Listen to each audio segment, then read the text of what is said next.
जों दायो सिफुं हटेलाव ओंखाम जानो थांगासिनो दङ सिफुं हटेलावहा मा मा आइटेम मोनो एसे नायलांदो जेबो जाया बिल्डिं गोजौआवसो जि बरियाखा बेनो सिफुं हटेला मालिका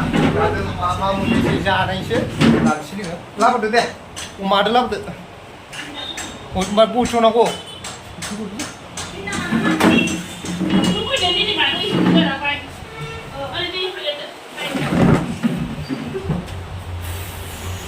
नायलांबाय थादो सिफुं हटेलाव मा मा आइटेम दङ जानायफोरखौ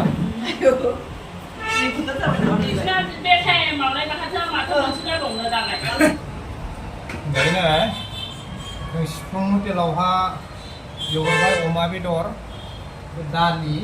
ओमफ्राय नै ओंखामखौ फैबाय दा जों जानोसै बिखुनजोआ बिखुनजोसो होनबावो जासिबावो आरोना फिसाजोखौ मा जागोन दा घटनाया सोरबाफोर दोङोबा गोसोनायफोर दङबा गारजानायखौ बिदि दंखायो माथो बे दा जों जानोसै बोरैहाय गोथाव जाखो ना थावा जाखो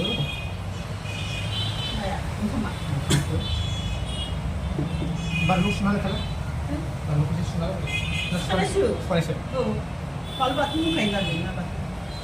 ना बाथोन नांगौ ना बाथोन दङ दा जों जानोसै आरोना ini saya udah mana-mana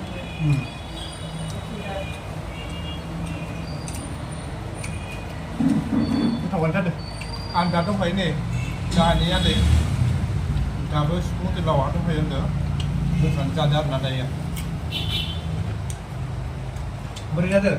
मादि थिगानो दंना आरो बेदरा बोरै जादों नाय सोरबाफोर क'क्राझाराव फैयोबा सिफुं हटेलाव जाफै क'क्राझाराव जेसेबांखिनि हटेल दङ बिनिसाय सिफुं हटेलावहा 170 टाकायावहा अमा बेदरखौ मोनजायो आरो बेलेग हटेलावबा अमा बेदरदो 250 टाका नांगौ 250 फैसा नांगौ 250 रां नांगोन 250 फैसा बेवहा रुम थाग्राबो दङ दा जों बोरैहाय रुम थादों बेखौ एसे देखायगोन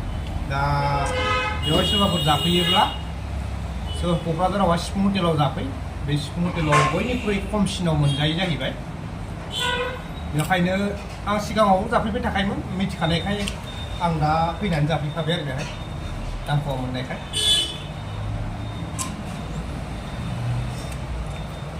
आइटेमफोरा बिराद मोजां न'आव जानाय बायदि मोनजायो आरो ना गासैबो नैफोरबो मा बुस्थुमोन ओइ नैबे लाब्राया मा बुस्थु हा हा जोगोनार दङ नै आलु ओमफ्राय नै मामोनलाय बानलु बाथोन आरो नैबे ना बाथोन नैबेलाय मा एवनाय बिलाय बे हा मानदे भाजानो आं मोनजाफेराखैमोन दिनै फार्स्ट मोनजाबाय आरो मानदे भाजा दानिसो लाबावदो